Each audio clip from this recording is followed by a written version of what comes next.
Well, good evening, everyone, and welcome to Virtually Speaking, a Columbia Nursing webinar series. My name is Reva Feinstein. I'm the Associate Dean of Development and Alumni Relations at the School of Nursing, and we'll be presenting these virtual events every 4 to 6 weeks on a variety of topics featuring members of our larger community. Tonight's program is CUSON and COVID-19, a conversation with Columbia nursing leaders. We hope you'll find it interesting and that you'll join us in the future. So before starting, just a few brief housekeeping items. First off, thanks to all who submitted your questions ahead of time. Dean Frazier will pose these to our speakers after they've all presented. And please note that everyone except our panelists is muted. Kindly utilize the chat feature at the bottom of your screen if you have any new questions tonight. We'll monitor these and, time permitting, we'll ask our panelists to answer them. And lastly, thank you in advance for your patience if any technical difficulties arise. We've been planning to make sure that doesn't happen, but please bear with us. So it's now my great pleasure to introduce Dean Lorraine Frazier. Thank you, Reva. Good evening, alums, students, colleagues, and friends. I'm pleased to welcome each and every one of you to our kickoff Virtually Speaking webinar series. Tonight's program allows us to respond to the strong interest about how our school was going and how we engaged in that COVID-19 pandemic. The first 3 to 4 months of the crisis in New York City was absolutely a healthcare event that nobody could ever anticipate. And it was an event also for healthcare education. Friends and colleagues from all over the United States called to ask how we were doing in the middle of New York City, in the middle of everything. And my response was always the same. I was really gratified to be a part of our profession and to see the nurses and all the public servants put their lives and the lives of their families at risk to serve their communities.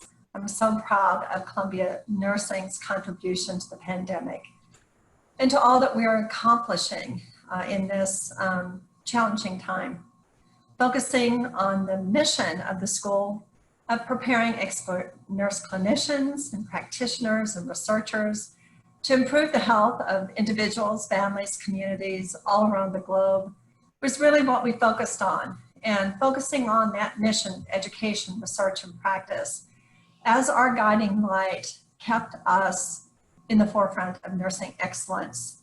And I think you'll hear that from the individuals this evening. Tonight, we're going to talk about how our school responded to COVID, and you're going to see it through the lens of research and practice and education.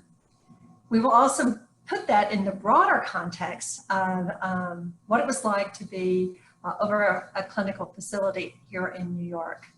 Our first speaker is going to address, she's a senior nurse leader at the nation's largest public healthcare system located right here in New York City. She's going to talk about how disproportionately affected people of color were during the pandemic. I am extremely pleased to introduce Natalia, Senior Vice President and Systems Chief Nursing Executive for New York City Health and Hospitals. She is also an Assistant Professor Clinical at Columbia Nursing. Please welcome Natalia, who will in 10 minutes put us in the context of what the pandemic was like in New York City. Natalia? Thank you so much. I'm going to share my slides. Good evening, everyone. All right.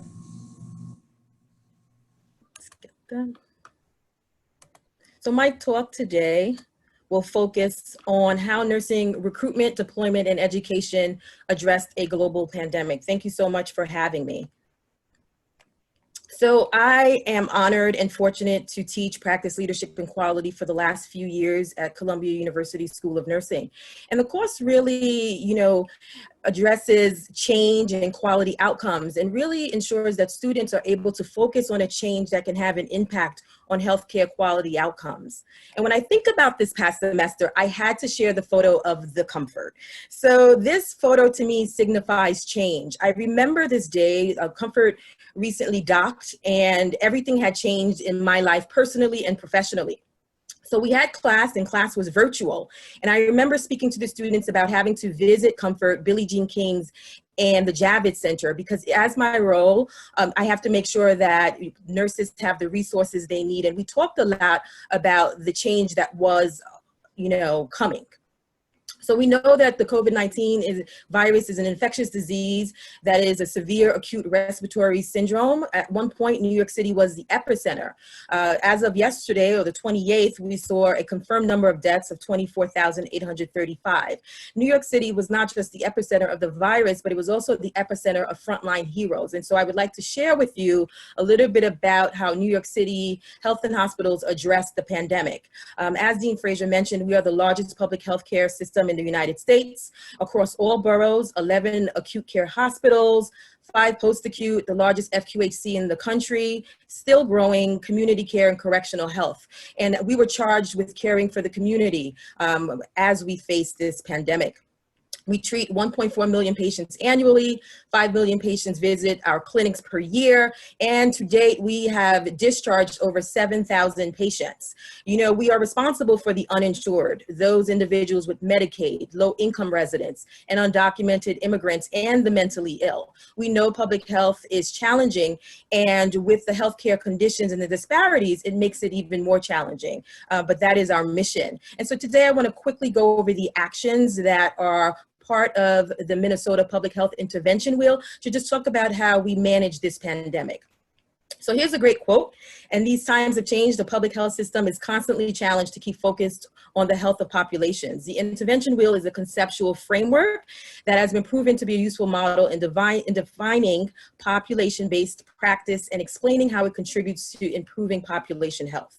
So from a disaster management perspective, what did we do? We had to redeploy over 1,000 of our providers from ambulatory care to work in the ED and inpatient units. We had to develop multidisciplinary teams, a lot of teamwork to ensure that we were ready. We contacted over 250 retirees, 3 of which came to work.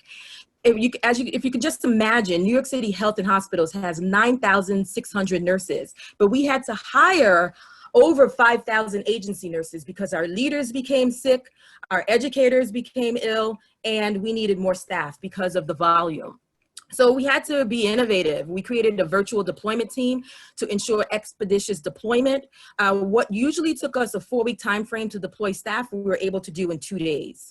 What else did we do? We had to partner with universities. And so one of the first calls I made was to Columbia University School of Nursing, where approximately 82 of our students helped us. We recruited more than 400 nursing students from local universities to help us with our call center. To date, our call center has been able to conduct over 100,000 calls in the 311 or 844 NYC 4 NYC hotline. We also partnered with the New York City Department of Health and Mental Hygiene, where we were able to deploy over 200 school nurses to help us in an ancillary staff capacity. What else did we do? We were fortunate enough to partner with the Department of Defense. Here you see them. We were able to receive over 164 nurses and medics to be deployed throughout our system. And it was really humbling to prepare their orientation, but also to learn from them. From an education perspective, we had to do what you call flipped classroom, where we had to do everything through remote learning, and this was challenging for our educators as well. We ensured that our nursing orientation was accessible off-premise. We had to quickly put together COVID-19 training, focused assessments, and our nurses were able to complete this training. Literally over 7,000 completed the training in about 3 weeks. Also, a lot of 24 training with the electronic medical record for all of the 5,000 nurses that came to help. From an environmental health perspective, we saw a lot of this in the news, making sure that our staff were trained with PPE, conducting webinars 24/7, making sure that we had PPE for aerosol generating procedures. From an infectious disease and control perspective, making sure that we emphasize hand hygiene and appropriate use of disinfectants. We also had to be innovative in our approach. On the right, you see pumps on the outside of the room to ensure that we were conserving PPE. So staff would not discard their PPE, but they were able to save the PPE and wear it. And so we wanted to make sure that we thought outside of the box. And also literally we were challenged with everything, even transportation of staff, making sure that we had hotels for our staff to make sure that they were able to quarantine and not impact their family members at home. From a behavioral health perspective, I would say this was a key action. We created wellness spaces, a lot of respite rooms, an employee assistance program, a support hotline which staff really liked. They were able to call this hotline from the comfort of their own homes. And so I heard a lot of positive feedback about our support hotline. Memorial services, unfortunately, we lost staff. We lost over 20 employees. And so literally just the day before yesterday, we just had a memorial service with family. Wellness rounds were key. You see here in this photo, we have pastoral rounds where pastoral care, they round and they help staff with anxiety, depression, fatigue. We had to even provide counseling in our hotels. From a public health policy perspective, we attended daily briefings, like many of us here on this call right now. But also, I personally held a town hall with the mayor for our nurses because they had a lot of questions and a lot of fear that we had to really address. And of course, integrating best practice into the educational program was key. So the role of the health system was really to ensure that we deployed resources. We conducted just-in-time training from proning, CRRT, peritoneal dialysis. We know that a lot of the patients suffered from dialysis. They had dialysis issues or just kidney damage. And so we had to really address that. And ongoing monitoring of the care delivery in all of our settings. So from a social determinants of health perspective, as we review our charts, we realized the median age was 52.7. I remember getting the call from Elmhurst when the CNO called me and said, Natalia, you know, the patients are not as elderly as they said on the news. And I went and I saw from my own eyes that the patients were younger than what we had imagined. Nearly half of the patients had one chronic disease, diabetes, hypertension, or cardiovascular disease. 46% of those who tested positive were hospitalized. Majority were men, majority were Hispanic or Black, from 45 to 64 years of age, and 75 were the highest age ranges. And so we have seen the largest and most racially and ethnically diverse cases of patients tested throughout the United States at New York City Health and Hospitals. So in New York City, we see a high number of cases in Blacks and Hispanics. We see a high number of hospitalizations also in Blacks and Hispanics. We see a high number of deaths in Hispanics and Blacks. And, you know, we continue to address the disparities that I will talk about in a moment. From a social justice and action perspective, we empower our frontline nurses and our providers to really take a stance with what they believe. And so we support them and we promote and protect the health of our employees as they go out and to stand for what they believe. And so these are some photos of demonstrations of white coats for Black lives. I was recently selected as co-chair of the Equity and Access Council for the system. And so I'm really proud about the work that we will do going forward. Last but not least, from an ethical and moral standpoint, you know, we learned a lot from Italy. I remember getting a call from physicians at about 9 p.m. at night saying, Natalia, we have to train all of our med-surg nurses to become critical care nurses, and I couldn't believe it. But he said, but if we don't, you know, what if our halls are filled with ICU patients? What are we going to do? And so I partnered with NISNA, our nursing union, and they thought it was an amazing idea before the peak to train our nurses, and we did that, and that was very helpful. Also, the quality of PPE, a lot of donations, but we had to really check the quality of the PPE to make sure it was of the right grade. And so we're very proud that we were able to stick to what we really believed. And so we know the year of 2020 is the year of the nurse, a voice to lead, nursing the world to health. So right now we're really listening to our nurses. We're conducting SWOT analyses to really determine, you know, our strengths, weaknesses, opportunities, and threats, both internal and external, for a possible resurgence, and we're getting ready. So our next steps is really rebuilding our facilities and communities. Life is like riding a bicycle. To keep your balance, you must keep moving. And so we're opening our ambulatory clinics. We're caring for infectious diseases. We're building non-COVID and COVID areas, even in our ORs. And we're really making sure that we build we rebuild trust in the community for the new infrastructure. We saw an increase of sudden cardiac death in the communities, and so we want to make sure that patients are coming back for primary care. New York City Health and Hospitals is front and center of the testing and tracing, which we're proud of, and we are seeing great results in. And last but not least, we're working on our telehealth infrastructure to make sure that primary care continues. So I just want to thank you all for this opportunity to quickly speak to you tonight. This is my favorite picture. Everyone remembers this moment when it was shared on social media. But to me, it really talks about and reminds me of teamwork. The fact that nurses, the Air Force, the Army, the Navy all came together to become one. And so I want to thank you all for your donations, the volunteers, the Columbia University School of Nursing that volunteered, and also my students this semester, my amazing TA that was so agile.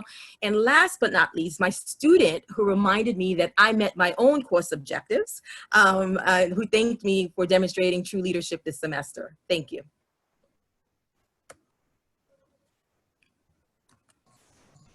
Natalia, thank you so much for giving us the context of what really occurred here in New York City.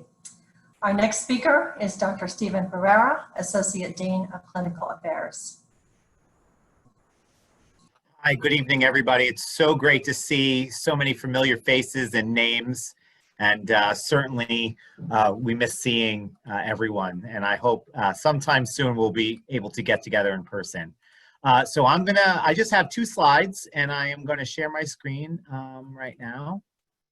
And I'm gonna give you the travel to Wuhan, China.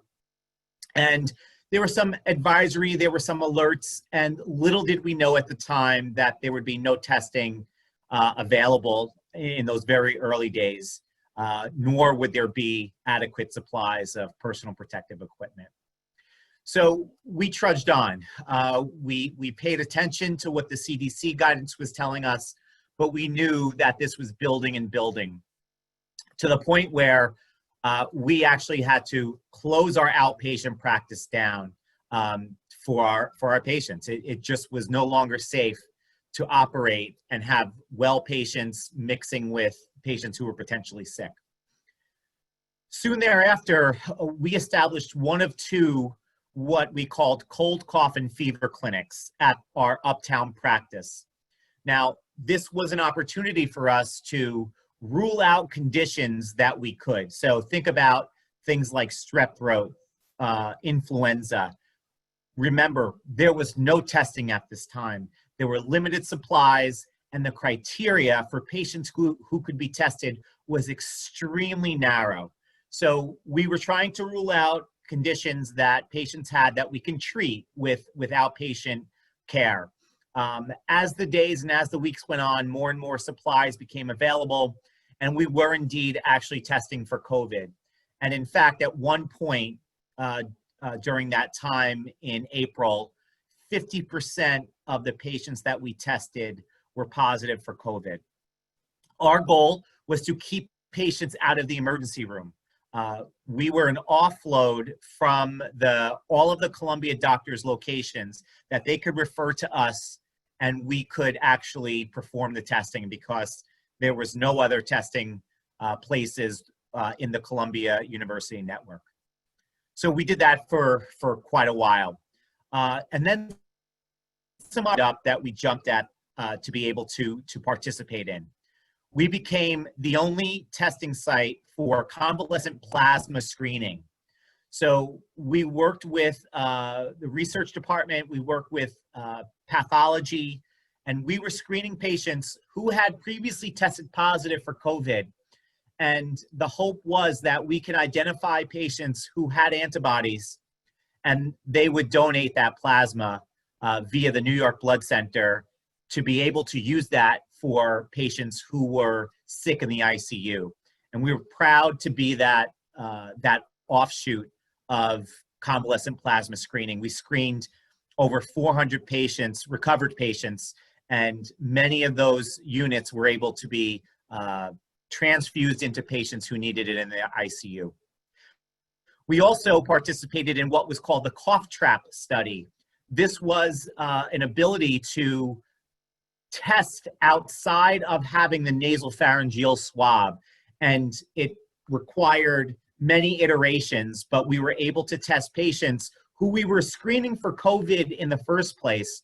And we offered them the opportunity to participate in this coughing into this device that would allow us to not use the nasopharyngeal swabs.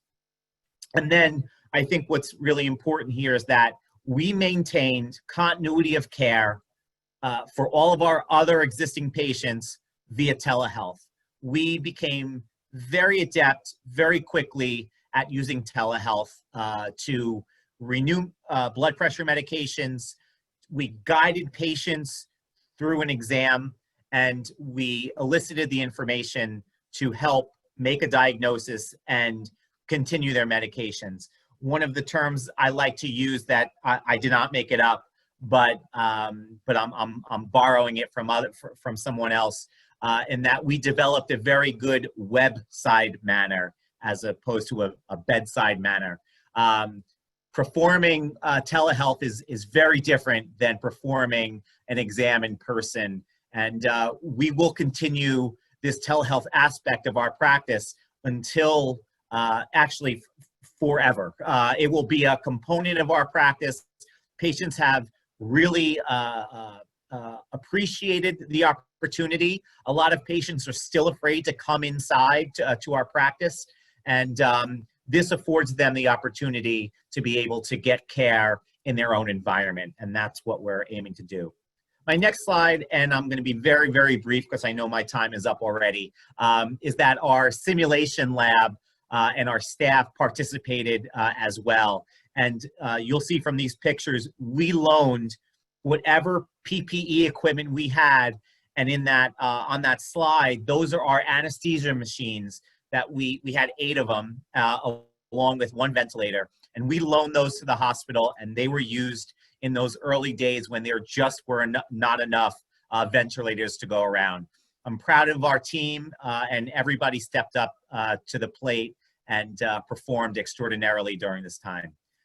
With that, that is my last slide, and hopefully we will have the chance to do some questions at the end. And I am going to hand it on back over to Dean Frazier.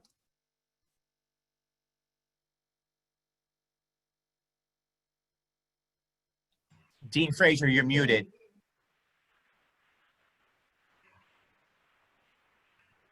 And frozen. Lorraine, you're okay. Am I frozen? Can you hear me? Can you hear me?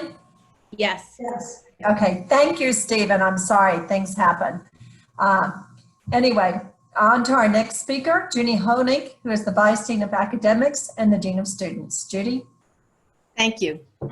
It's a pleasure to talk to you about what transpired with us in the academic arena. What I'm going to do is just give you a snapshot of 1 month from the beginning of March to the beginning of April.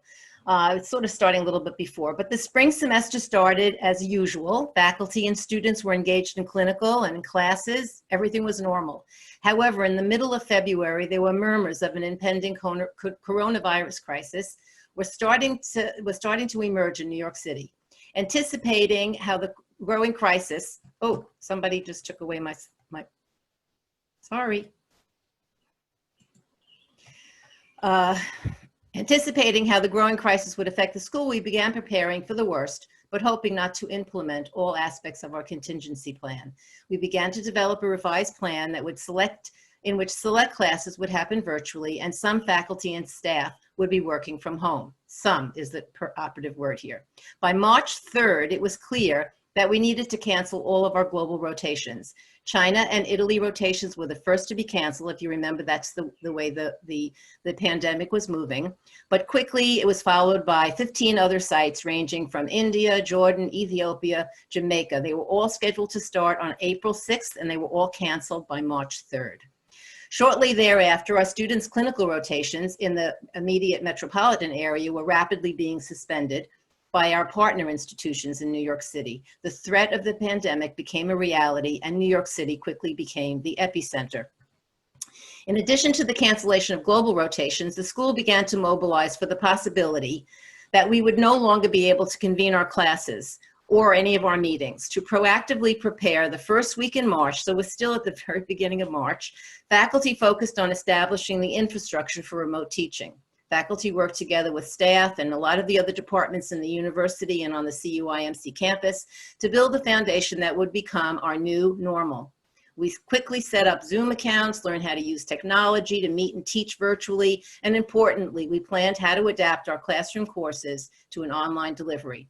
It was really a remarkable time of teamwork, and I think teamwork is a theme that you'll hear throughout all of the divisions. On Friday, March 6th, the end of the first week in March, we left our wonderful 560 West 168th Street, equipped and ready to work off-site with the anticipation of a looming major change in the way we teach and the way we work. We were armed with laptops, ready to enter the world of emergency remote teaching and doing business online. On Monday, March 9th, that became a reality, and we entered the land of Zoom. Columbia University suspended all classes, and that was a university decision we were ready for. We quickly directed our attention, however, to the students' gap in clinical experiences. You know, clinical is the cornerstone of our master's program and our doctoral program. Given the suspension of clinical rotations at most of our affiliates and the condition that was imposed by a policy that students not care for patients diagnosed with COVID, our clinical placements were extremely limited, almost non-existent. Our students were planning to leave the metropolitan area because now their classes were online and their clinicals were suspended. And we didn't expect that they would be returning to the campus anytime soon. We had a very small window of opportunity to think about how we would handle the students and their lack of clinical before they left the school for spring semester, and probably not to come back, to negotiate with some of our clinical partners to allow our students to contribute to the evolving pandemic. And we thought very hard about how we would do this.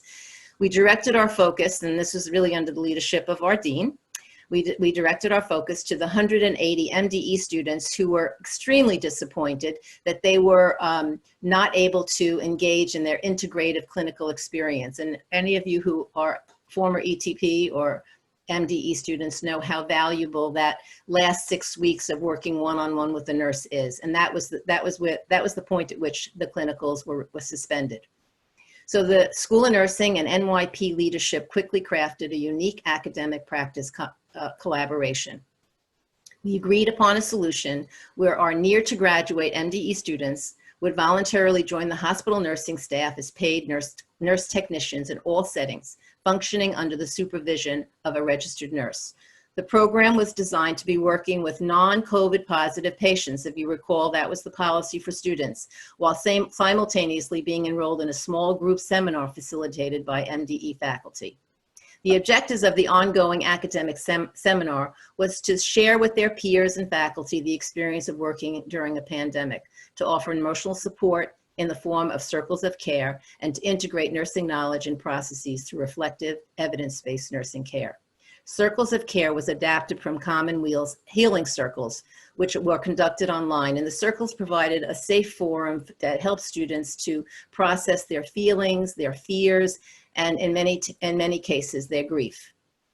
After a Zoom meeting and introducing this innovative partnership that was part employee and part student, 125 of the 180 MDE students signed up to be nurse techs. However, between March 16th and the nurse tech start date of April 1st, which was just over 4 weeks after the first patient was diagnosed with COVID at NYP, the pandemic widened, and we got word from NYP that it was estimated 70% of the patients in the NYP system were COVID positive, making the non-COVID work condition not a reality. So we had to go back to the drawing board, and the leadership in the school thought hard about how we would deal with this. And we struggled with the decision of whether to allow our students to work with COVID positive patients or not. And our faculty were very supportive, and they felt the students were ready. They were ready They were ready and prepared knowledge and skills, and they were old enough and mature enough to make their own decision. So we had another Zoom town meeting informing the students of this new reality, because that's not the reality that they signed up for. The alums who were working on front lines were invited to share with the students what it was like to be working on the front lines with COVID, the highs and the lows and the challenges, as well as leadership from NYP came and talked about what it's like working at NYP at this time. We were very explicit about the conditions and about what they were making a decision about, and we assured them that whatever decision they made was the right decision for them, and that there was no overarching right decision, and we would support whatever decision they wanted. However, there were a significant number of students who felt very, very strongly that they wanted to be part of this crisis. And in the end, 85 students continued with their commitment to join the staff. I'm not going to go any further. I'll answer questions about it, but this experience being a nurse tech for the 85 students that were there was a transformational experience for each and every one of them. And I think they learned things that they would not ever have been exposed to had it not been during a pandemic. And I could talk more later answering questions. Thank you, Judy. Just reliving that. Yeah. It's just amazing time. And our last speaker is Dr. Elizabeth Corwin, Vice Dean of Strategic and Innovative Research. Betsy? Yes, hello everyone. I'm really honored to be here today and get a chance to tell you about the work that our research faculty have been doing. Do I have the link here to take over? Okay.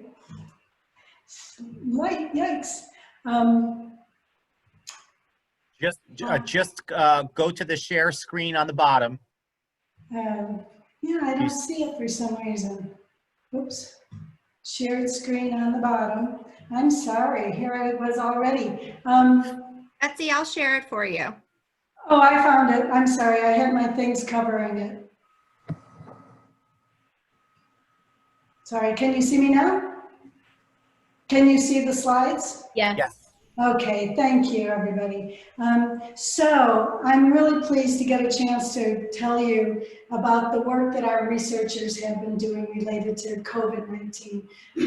As Lorraine said at the start, the researchers, just like all the faculty, we took this personally here in New York and jumped in just with the feeling that everyone had to do what we could do. And many of our researchers, as you'll see, had research already related to infection prevention, home health care, health systems, and really jumped in to either add a piece specifically about COVID, which most of our faculty actually did, or to write a proposal, a grant proposal in response to some urgent calls for COVID-related research. So I'll tell you a little bit about these, not much, I'll show you. And the reason I preface it saying it like this is because there's so many, I honestly can't hardly go through them.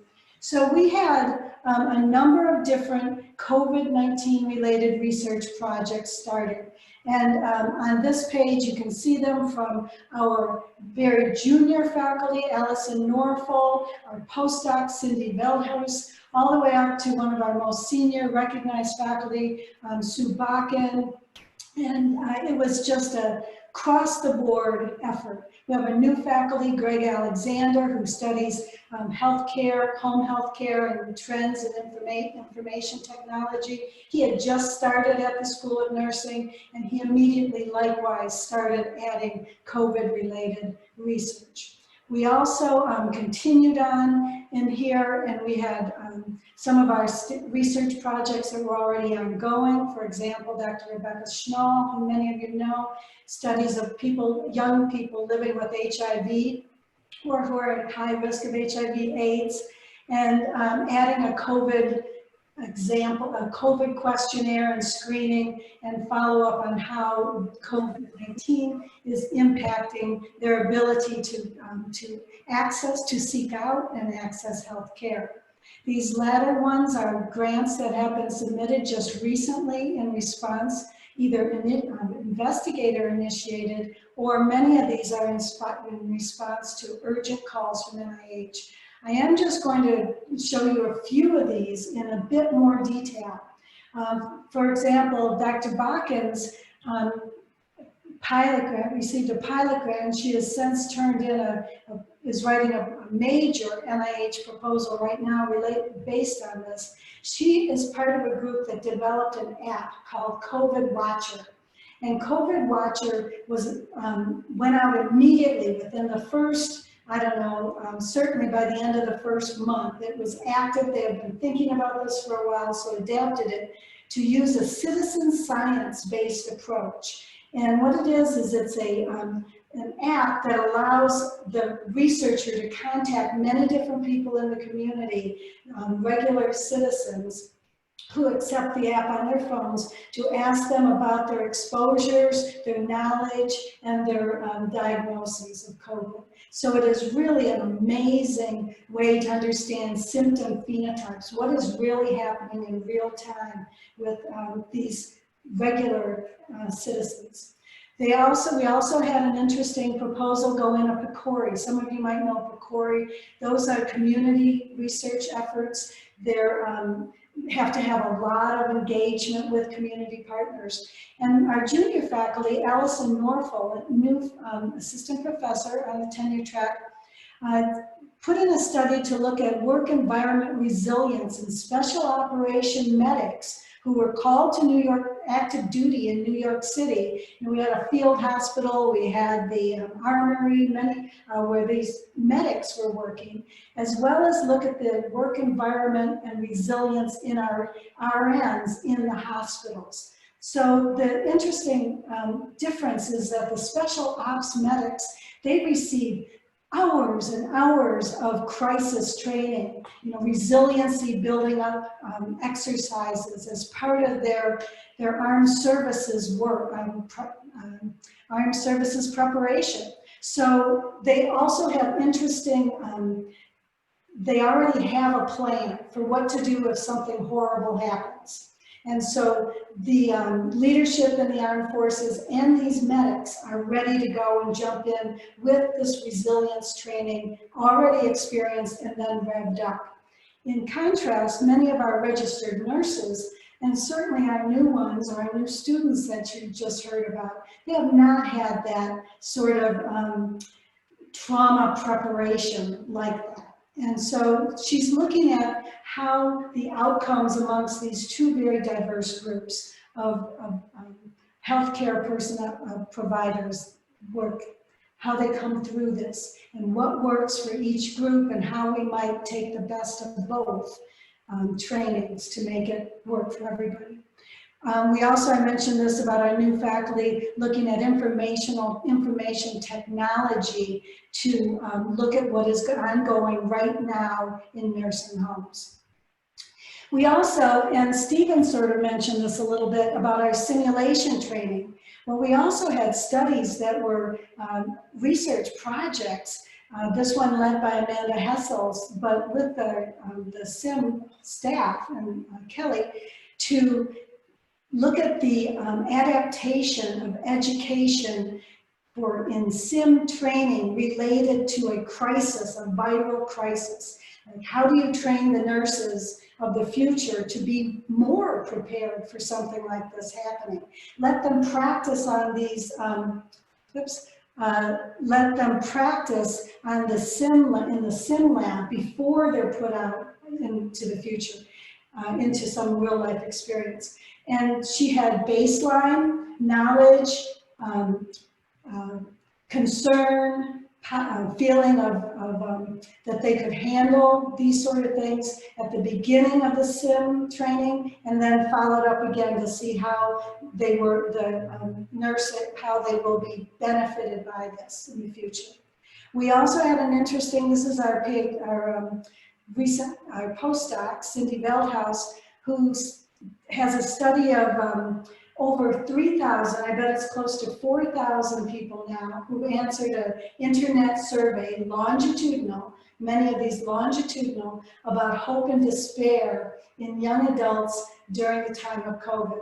And so she focuses on underserved populations, disparity populations, and she's has this group who continues to reply every couple weeks to the survey. So she was invited to speak at the Columbia COVID current conference every Wednesday morning. Maybe some of you follow that. And she was invited to speak about her findings on depression, anxiety, and despair. We also have many of our faculty are being quoted. This is just one. Pat Stone, who you know, sent an article in on COVID preparedness in nursing homes in the midst of the pandemic. She's been interviewed this a number of different times, working with our Office of Communications to talk about what is really going on in nursing homes and how they were prepared. She's followed nursing homes over time. Now all of a sudden we have this going on. What's happened? I didn't put on here, but I wish I had, Elaine Larson, who was in the position I'm in now, and she's still very active, busy at Columbia. But she has, you might have seen her being quoted in the newspaper as well about hand washing, and it's always such a pleasure to hear her read her words and hear her speak. And that's all I was going to say. I hope I did that in about 5 minutes, but we could not be taking it personally, more in the game. Everybody sees that the efforts in research complement our clinical efforts and the wonderful work that you've heard described by Stephen and the educational mission. And we're all in this together, and appreciate you being here. And thank you, Betsy. As I looked at the questions that are coming in from different people in the audience in the chat, I'm going to ask a question I think that you'll all be interested in from Judy or Stephen. How do we prepare, and really, Natalia, you may also be interested in answering this. How do we prepare our students and teach them to speak up when they have to face decisions about clinical care, their own safety as providers, and patient safety versus decisions made by the medical institutions? So if you have a student, how do you teach them to speak up and voice their concerns? I'll start by answering, and the rest can chime in. We really start at the beginning of helping students to understand that they have critical decision making and that they could express it. If they have the evidence to base their decisions, they should say it, and if they question something, they should speak up. It comes into play particularly with PPE. For a long time, we just got the okay for our students to care for patients that are COVID positive, but we have been making exceptions along the way. And we teach the students that they must have PPE that they're comfortable with, and if they're not comfortable with anything in the environment or any of the resources in the environment, they have to speak up. And if they don't want to speak up too loudly, they could just say, "I need to leave." And they leave, and then they can come and report to the program director or one of the liaisons for clinical. So we encourage them to take care of themselves, to protect themselves. And we know there's a lot of publicity out there with the lack of PPE, and a lot of healthcare professionals are disheartened by the system not supporting them and protecting them the way they should be. But we hope we conveyed that well enough to our students that they will stand up or they will leave if they're not comfortable. I agree. Natalia, did you experience it with nurses? I agree 100%. I think the first approach is with something that we're still working on, is creating a culture of psychological safety where someone feels safe to speak up. And I think, that is really important to do. I saw firsthand exactly what Dr. Honig just mentioned in terms of nurses demobilizing because they were so afraid. I think in the beginning, it was, okay, you can create a non-COVID space and a COVID space. And what we realized is in the emergency department, you don't know who's COVID positive or negative. So we had to create hot zones, and nurses, told us, "I will leave if I don't have PPE. I'm nervous." And so we had to empathize and give them what they needed.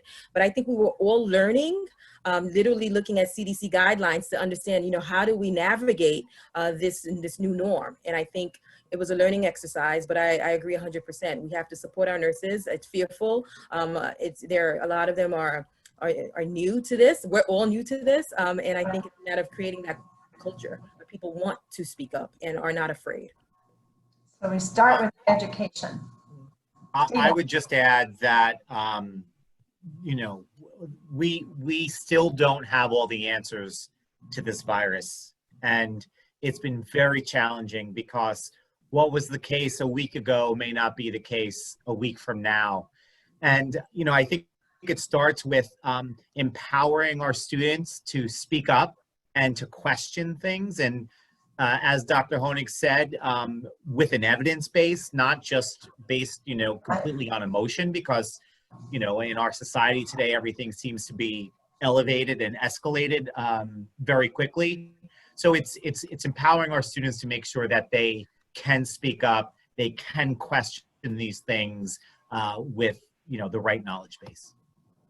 You know, with the rest of the country going through this now, Florida, Texas, Arizona, we should think about how can we share, Houston, how can we share our experience with others? So China shared it with us.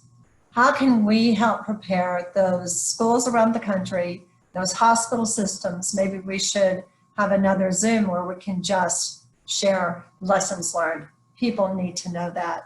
I think another great question here is, how can we as healthcare providers or practitioners better serve the Black communities? Natalia, you mentioned that it was the Black communities, the Black patients that were greatly impacted by this.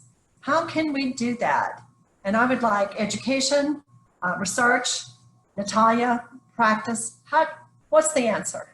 Right. I just want to say, well, to your first point, New York City Health and Hospitals just created a payback committee to really connect with Arizona, Texas, the other states right now to give our lessons learned to them. So, you know, how do you deploy staff quickly, PPE, our policies, just give them everything to help them. Secondly, when it comes to the Black community, you know, I've been humbled. You know, during the pandemic, a friend of mine called me and she's a lawyer. And I think it's really, don't assume that people, because they're, you know, educated or they have a title, that they know, you know, about this disease or about diseases in general. So I think your point is well made in terms of prevention, education, and research. You know, I think about the All of Us research program that Columbia University School of Nursing supports. And I think it begins with research today to build a better tomorrow. Yeah. I think prevention is key. You know, making sure that we're having the conversations with our community. And so what I did with my friend was actually connect her with the chair of ambulatory care to talk about testing and tracing. She didn't understand the differences between an antibody test versus just a regular test.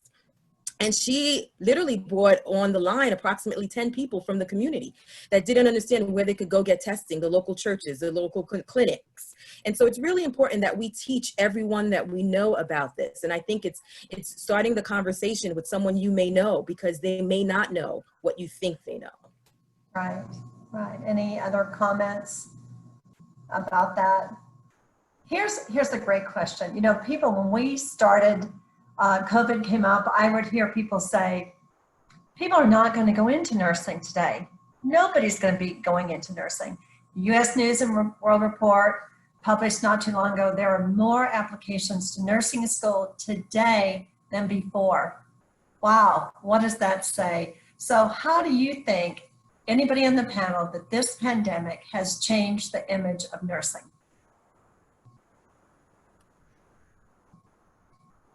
I will say that nurses have become front and center throughout all aspects of the news and the media, and I think it's wonderful. I think it's too late, but you know, better late than never. That's where I'm going to go, and I think we will see, you know, more nurses take on, and I'm hoping, this is my hope, that I see more nurses interviewed regularly on media outlets, and that when they have a consultant that they're interviewing on their regular nightly news, that it's a nurse. I think the stories that nurses have been able to tell throughout this pandemic have been powerful, have made it real to a large portion of the country who weren't seeing what we were seeing and experiencing here in New York and New Jersey in particular. And it's just been very, very powerful. As that respect, does it, Judy, you were going to say something, you may. Yeah, I was going to say something. I think it's ironic that it's the year of the nurse and midwife this year, and it really did elevated the public's respect for nursing. But I think internally it also had an effect. And one of the things that we heard from people who were working in the trenches during COVID is that the hierarchy of hospitals collapsed. And maybe Natalia, you can speak to that. The team was so important that there wasn't a hierarchy anymore. It was all, what can we do to make that, to get that patient better? And that flattening of the hierarchy really made the interprofessional relationships better. And I think any of our nursing students that were involved in it as nurses or as students saw this, and it's a very, very, it has been an obstacle for nursing, and I think that obstacle it just disappeared during this crisis, and I hope that it stays. And I think it's never too late for good things. So I agree. That was my next question. Do you see that, and will you continue, Natalie, to see that interprofessional respect? I saw it, and I think we will. I think right now we're working on new policies such as CRRT dialysis, peritoneal dialysis, just new different policies that we need to create and collaborate. I'll never forget, I was on a call and the physician said, these NPs are stronger than our residents, you know, and I think they were shocked. They came, they hit the ground running, and they were running the emergency department. It still gives me chills today. But, you know, I think people really saw our value and our worth. I just want to also add that I think that the community has seen nurses as leaders, as advocates for patients. They'll speak the truth, and they will never give up. And I think it's been, and the eloquence of our nurse spokespeople has been great. The professionalism, the pride, and the bravery. You know, it just comes across, and it's been great. So one more question about students. What are the weaknesses and strengths that we have seen in our students who have been up against this crisis? So how will we add to education in the future? And what were the strengths that we saw? I saw agility. I saw the ability for nurses to just, you know, from any service line, you know, I think we're so service line based. You know, you're this type of NP, you're this type of nurse. A nurse is what we saw, and we need a nurse. I think the second thing, weakness, was dependency on technology. Like, technology is a great thing, but at the end of the day, we need to run drips without a pump. And do we remember how to do that? So I think going back to our basics is very key. Ah, interesting.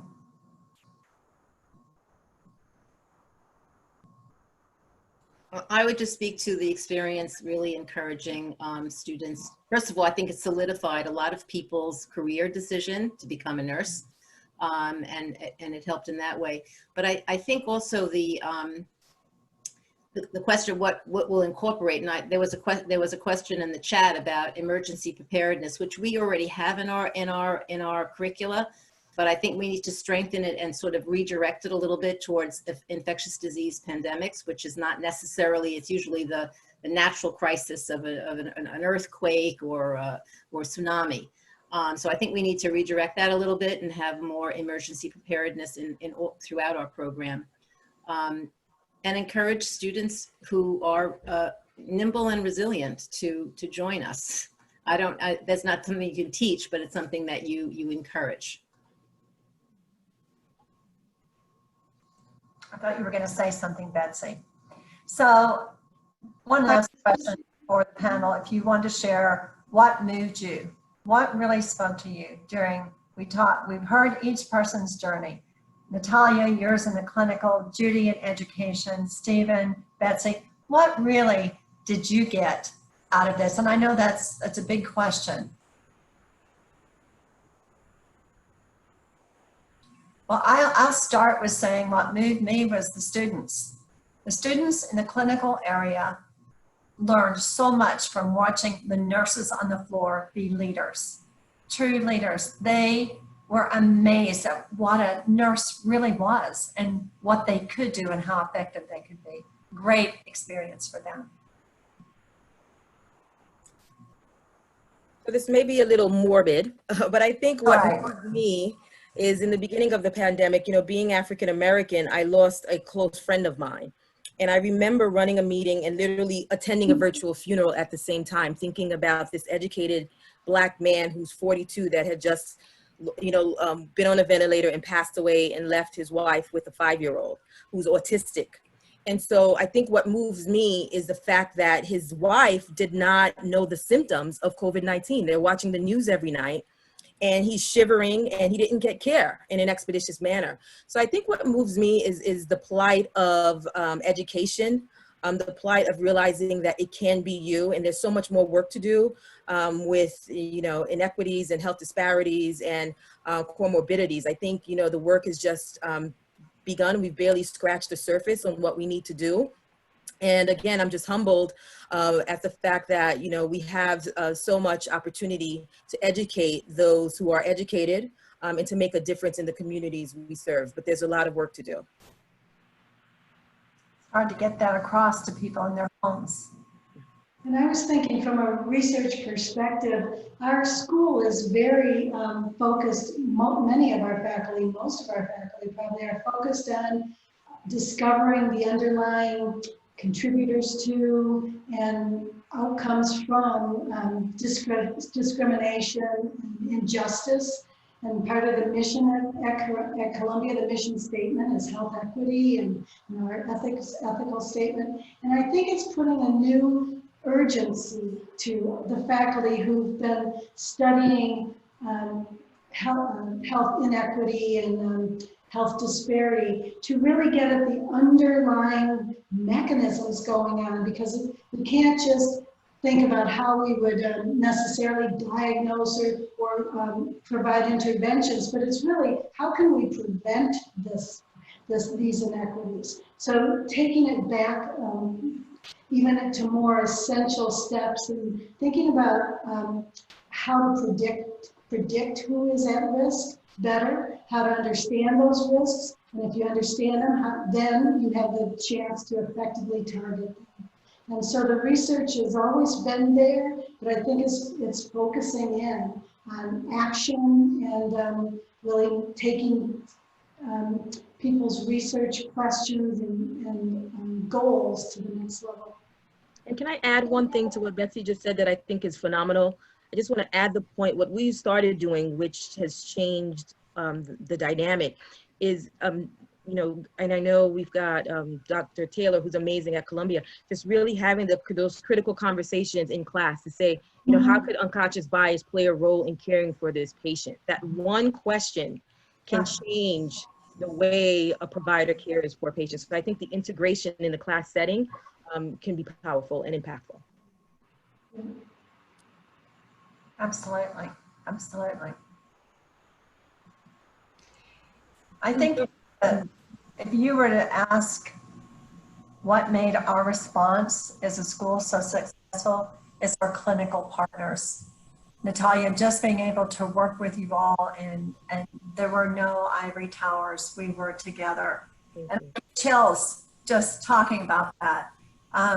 We're nurses and we work together. And I'm hoping in the future that collaboration, that learning from clinical, that giving and taking will be stronger than it ever has before, because our strength is in our practice, our research is about our practice, our education is preparing for practice, and I saw great strength in New York City in those partnerships. So Lorraine, have you run through all the pre-submitted questions? No. Okay. But go ahead and ask them from the audience. No, go ahead, go ahead. No, please, Reba, go ahead. No, oh, are you sure? Yeah, I'm absolutely sure. Okay. Okay, When sorry. Rita says something, I listen. Oh, please. Okay, because we're at the 7 o'clock mark. Our wonderful panelists have all agreed to stay on for another 15 minutes or so. So we've been getting some great action on chat. Thank you all the panelists that have been answering many nimbly, you've been answering questions, but here are a few. How did Columbia assist with or modify protocols in regards to palliative care for COVID patients, both in the hospital and skilled nursing facilities? I don't know if anyone wants to take that. That's a little challenging because we weren't really permitted to have our students work with COVID positive patients. However, that being said, we had many students who were also nurses who were working with COVID positive patients, not in the role of student.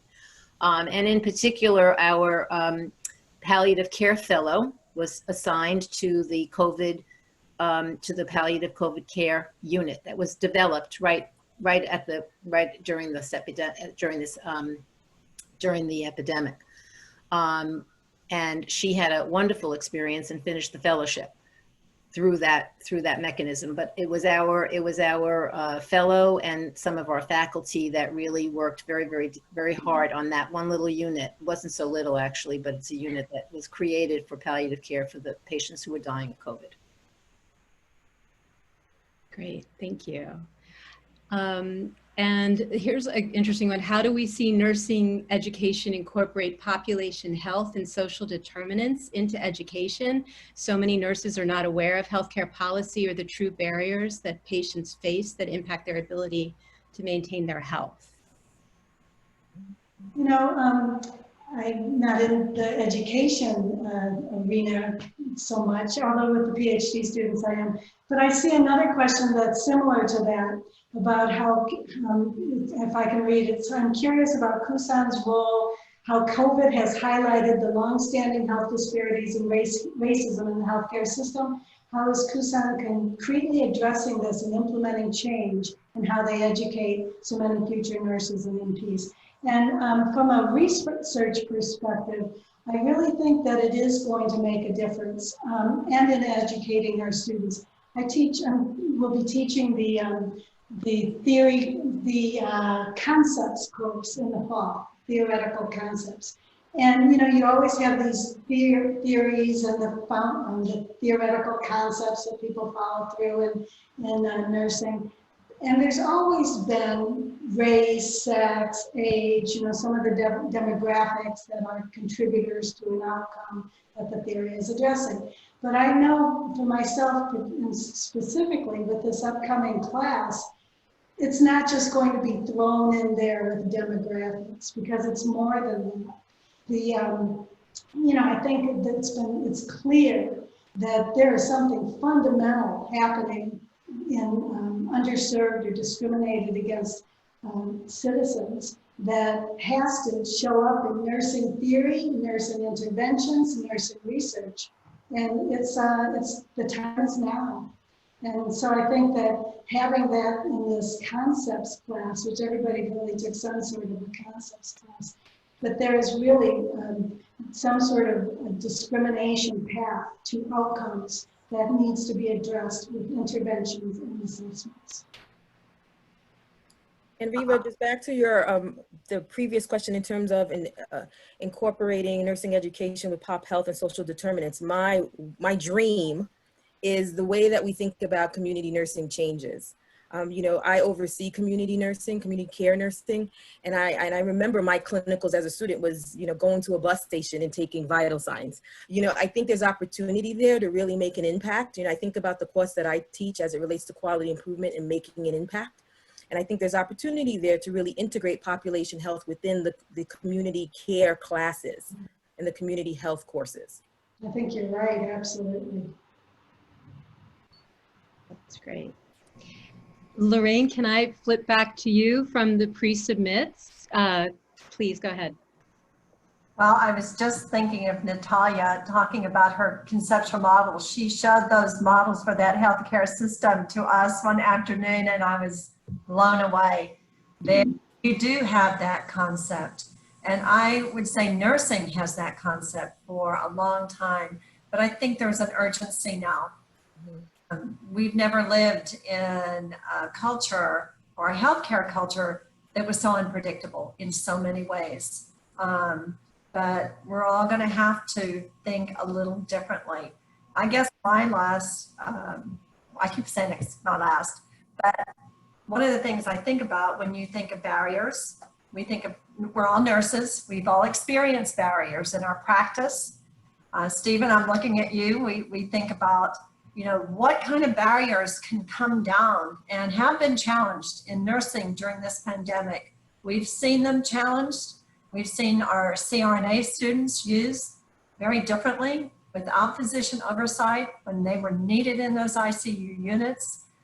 My hope is that as we go forward, we will have an expanded scope across the populations, in those clinics, and be able to really impact health. Do any of you all, Stephen, do you see that happening? How are we preparing? The students going forward will have to make those demands. We'll have to really push what nursing can do to make a difference. And if we're going to make a difference, we're going to have to be able to have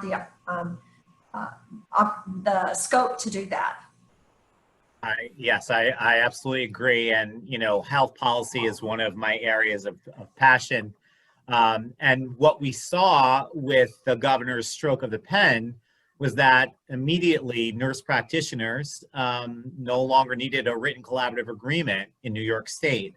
And for the first time, certified registered nurse anesthetists were recognized in scope. So I know our state organizations very much plan on using this as precedent, as saying, if we could care for these patients during a pandemic, why can't we care for them every day without these arbitrary barriers? And that's what they are. They are an arbitrary barrier. And, when it comes to, what we can or what we can't do, I try to always say, I'm not looking to do any more or less than what I am prepared to do as a family nurse practitioner. I want to be able to practice at the top of my license. I want to utilize my skills, my education, my training, so I could provide the care that my patients need without having to ask permission or without having to have a sign off for something. That these are things that I can do. So I do think we will see that at the end of the day. Legislatures go back into session, executive orders expire, and we're going to need the political will of the nursing workforce, of our patients, to say, they cared for me, they did a fantastic job, and we need to move this forward. Natalia, do you think that would help with population health with underserved? Absolutely. I just think about the numbers, the high number of hypertension, diabetes, the, amputations of limbs, cancer rates. I think anything can help. I think we have to do something, and I think we have to use this platform as a catalyst for change. So the next pandemic will have a healthier population going into it, right? Yes, yes. Well, we're getting close to time.